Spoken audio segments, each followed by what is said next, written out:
নমস্কাৰ আপোনালোক সকলোকে মোৰ চেনেললৈ স্বাগতম জনাইছো মই আজি শ্বেয়াৰ কৰিব বিচাৰিছো কেনেকৈ কাজল লগালে বহু সময় ধৰি চকু টিকি থাকে তেনেহলে আহক ভিডিওটো আৰম্ভ কৰো প্ৰথমে মই এডাল কিউটিপ লম আৰু সেই কিউটিপ ডালেৰে চকুৰ লোৱাৰ লাছ লাইনটো ক্লিন কৰিম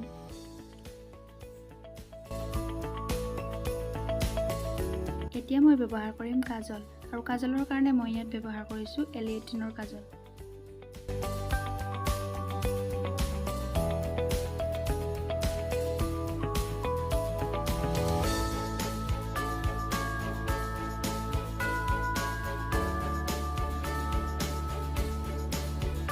মই অলপ ডাঠকে লগাম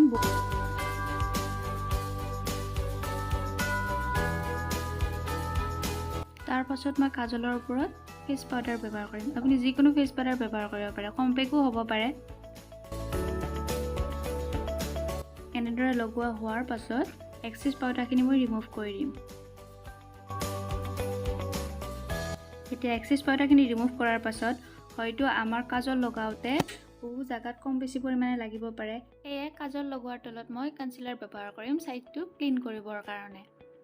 ইয়াত কনসিলাৰৰ হলনি ফাউন্ডেশন বিবি ক্ৰীম সিসি ক্ৰীমো ব্যৱহাৰ কৰিব পাৰে নতুবা ময়শ্চাৰাইজাৰ ব্যৱহাৰ কৰিব পাৰে যদি আপোনালোকৰ হাতত এনে ধৰণৰ কোনো সামগ্ৰী নাথাকে তেনেহলে ময়শ্চাৰাইজাৰ ব্যৱহাৰ কৰিব পাৰে এয়া হৈ গল সাইডটো ক্লিন কৰা একেদৰে আনটো চকুটো মই কাজল এপ্লাই কৰিম এনেদৰে ডাঠকে লগোৱা হোৱাৰ পাছত আকৌ পাউডাৰ এপ্লাই কৰিম ওপৰত আৰু এক্সেস পাউডাৰখিনি ৰিমুভ কৰি দিম এতিয়া সাইডটো ক্লিন কৰিবৰ কাৰণে মই ময়শ্চাৰাইজাৰ ব্যৱহাৰ কৰিম আপুনি আঙুলিৰাও পাউডাৰটো ৰিমুভ কৰিব পাৰে যদি আপোনাৰ হাতত কোনো ধৰণৰ কিউটিপ নাথাকে এতিয়া ময়শ্চাৰাইজাৰ অলপ লগাই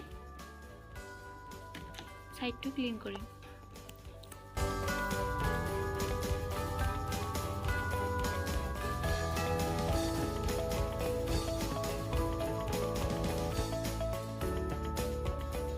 এয়া হৈ গল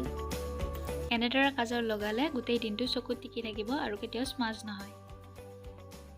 ভিডিওটো চাই কেনেকুৱা পালে জনাবলৈ নাপাহৰিব ধন্যবাদ